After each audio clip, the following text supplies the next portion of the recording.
Hey guys, baie welkom terug by ons reeks en ons reeks se naam is Pneuma.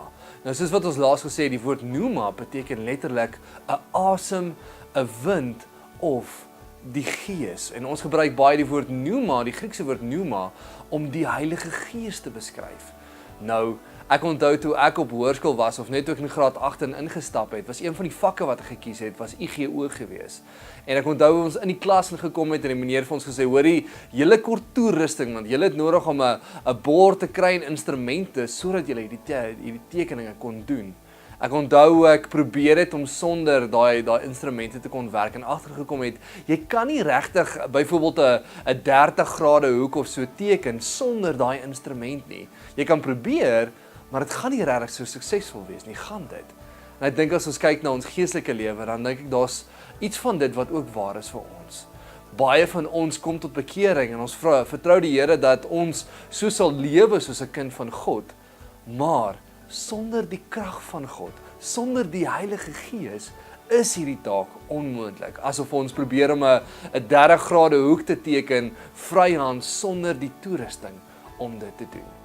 So vandag gaan ons bietjie praat oor die doop met die Heilige Gees. Nou, as mens gaan kyk na die woord doop in Grieks, is dit die woord baptizo.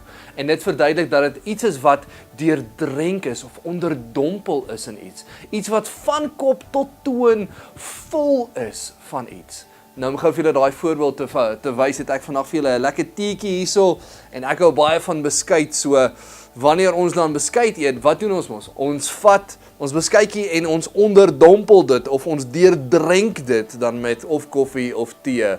En dan as ons dit uithaal, as jy nou mooi kan sien, dan is hy so vol dat hy letterlik dan begin uitloop.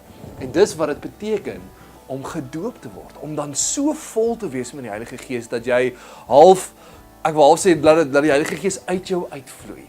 Nou, 'n vraag wat ons baie van die keer wil vra rondom die doop van die Gees is, maar ons verstaan nie, jy weet, toe ek tot bekering gekom het, sê die woord dat die Heilige Gees in my kom bly. Is dit nie dieselfde as om deurdrenk te word dan met die Heilige Gees nie? En in 'n mate wil ek vir jou sê, ja, definitief, wanneer ons tot bekering kom, as mens gaan kyk in Johannes 4, juist wanneer Jesus kom by die put in Samaria en hy vra vir die vrou vir water en sy sê mos vir hom, hoorie meneer, jy het nie eens 'n emmer om te skep nie. En Jesus sê van, maar verskoon my, as jy geweet het wie jou vra, sou jy gevra het vir lewende water en hy sou vir jou dit gegee het. Jesus kom aan daai stuk en hy sê later dat hierdie lewende water letterlik oorvloei na 'n fontein van die ewige lewe. En dit is juist dit, wanneer ons tot bekering kom, lei dit ons tot 'n verhouding met God wat lei tot die ewige lewe. En definitief, die Heilige Gees kom lewe binne ons. Maar wanneer ons gaan kyk na die doop met die Gees, kom ons maklik kyk na Handelinge 1:8 wat sê dat wanneer die Gees oor jou kom, sal jy krag ontvang, krag om 'n getuie te wees van Jesus Christus. En dit is die doop met die Heilige Gees. So wanneer mens gaan kyk na die Heilige Gees, is daar eintlik twee prosesse wat hy kom doen in 'n kind van die Here. Wanneer ons tot bekering kom, soos wat ek nou net gesê het in Johannes 4, kom lewe die Gees van God binne ons en die Gees binne ons is juist die getuie dat ek en jy kinders van God is. Maar soos wat Handelinge 1:8 sê, sal die Gees op jou kom of oor jou kom en jou bekragtig om 'n kind van die Here te wees. Dit is om gedoop te word met die Heilige Gees, om bekragtig te word in so 'n mate dat ons letterlik al die tools het wat ek nodig het om te lewe as 'n kind van die Here. So die volgende vraag wat ons dan wil beantwoord is, maar wat is die vereistes om dan gedoop te word met die Heilige Gees? As mens gaan lees in Lukas 11 vers 11 tot 13, dan kom ons agter daar's die eerste vereiste. Jesus kom en hy maak 'n vergelyking en hy sê dat as ons aardse vaders wat eintlik maar sleg is en hy verwys na ons die feit dat ons maar almal sonde doen.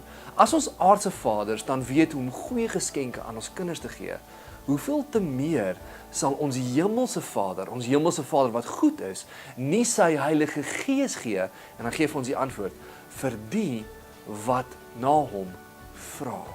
En dis die eerste vereiste.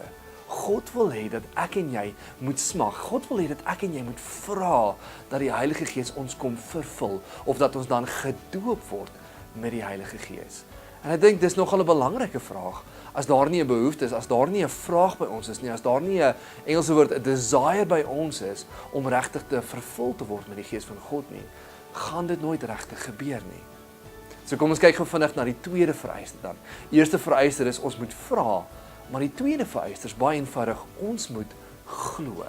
Nou Hebreërs 11 vers 6 is 'n pragtige vers. Hy sê dat wanneer ons tot God nader, moet ons eerstens glo dat hy is. Ons moet glo hy is God. En tweedens, ons moet ook glo dat hy die beloner is van die wat hom soek. Met ander woorde, as dit vandag in ons konteks kan inbring is, ek en jy moet glo dat ons hom gaan ontmoet, dat hy die beloner is van die Heilige Gees wanneer ek en jy hom soek in geloof. Dit is dit. Dit is wat ek en jy nodig het. Nou, ter afsluiting, iemand het eendag gesê, dit is half onmoontlik om te lewe as kind van God, sonder dat ek en jy die krag van God het, en ek dink dit is so waardevol. Miskien sit jy vandag en jy kom agter dat jy het al probeer lewe soos 'n Christen, en agtergekom dat dis regtig nogal moeilik. Dis regtig nogal moeilik om te lewe soos Christus, Jesus wat perfek was, sonder 'n bietjie hulp. En dis juist waar die Heilige Gees inkom. As jy vandag 'n behoefte het om te sê, Here, ek wil nie net lewe soos U nie, maar ek wil bekragtig word deur U, sodat ek kan lewe soos U, wil ek jou so uitnooi. Die enigste twee vereistes wat daar is vra en glo dat God dit vir jou wil gee. Mag jy geseënd wees en mag jy regtig nader beweeg aan wie God is, aan wie die Heilige Gees is. Sien mekaar weer.